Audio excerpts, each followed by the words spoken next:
أعوذ بالله من الشيطان الرجيم. بسم الله الرحمن الرحيم. والذاريات ذروا فالحاملات وقرا فالجاريات يسرا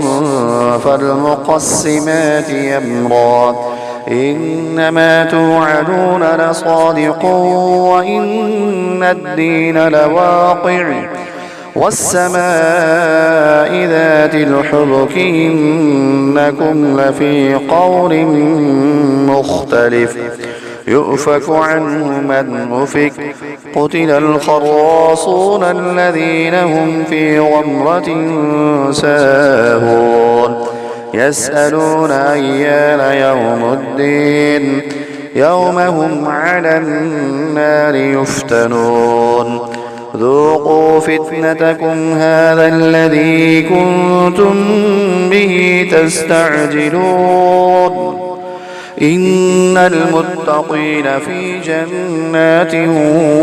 وعيون آخذين ما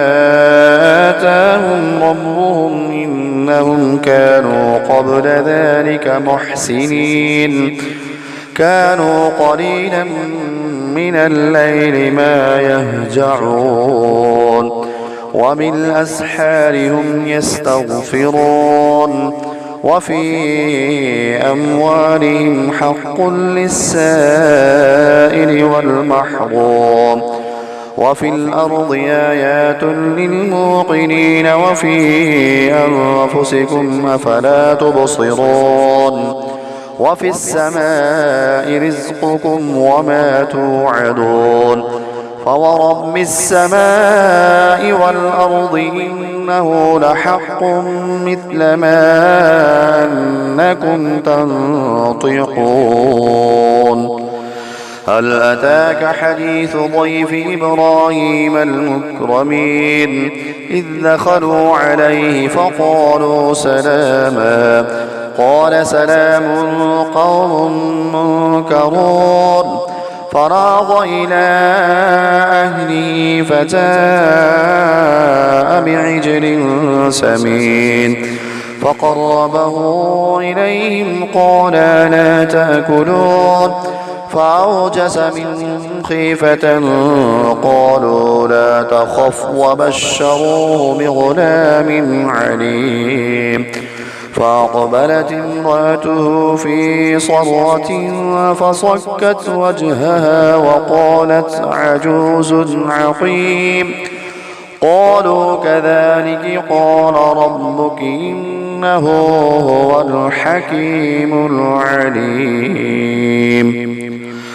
قال فما خطبكم أيها المرسلون قالوا إنا أرسلنا إلى قوم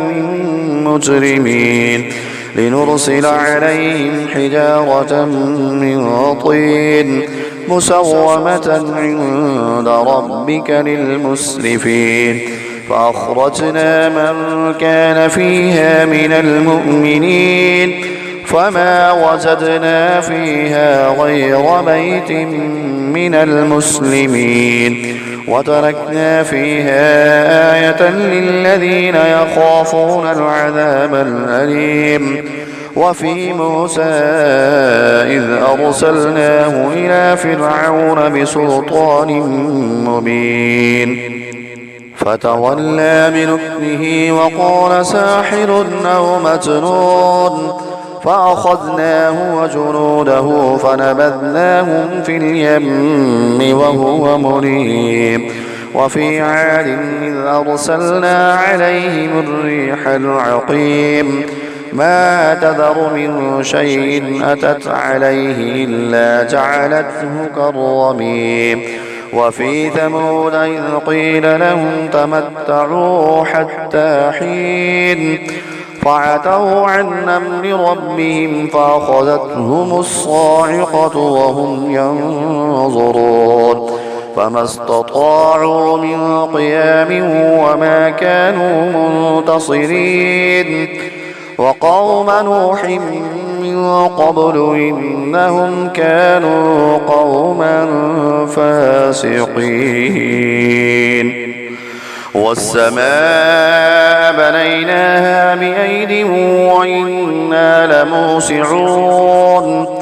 والأرض فرشناها فنعم الماهدون ومن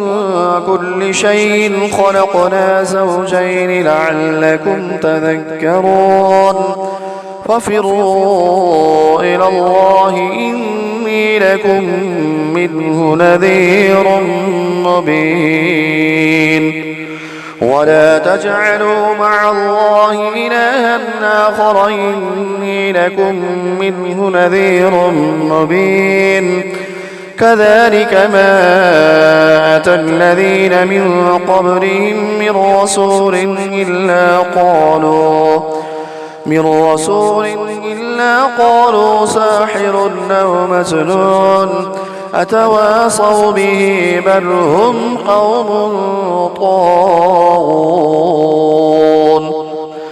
فتول عنهم فما أنت بملوم وذكر فإن الذكرى تنفع المؤمنين وما خلقت الجن والإنس إلا ليعبدون ما أريد منهم من رزق وما أريد أن يطعمون إن الله هو الرزاق ذو القوة المتين فإن للذين ظلموا ذنوبا مثل ذنوب أصحابهم فلا يستعجلون فويل للذين كفروا من يومهم الذي يوعدون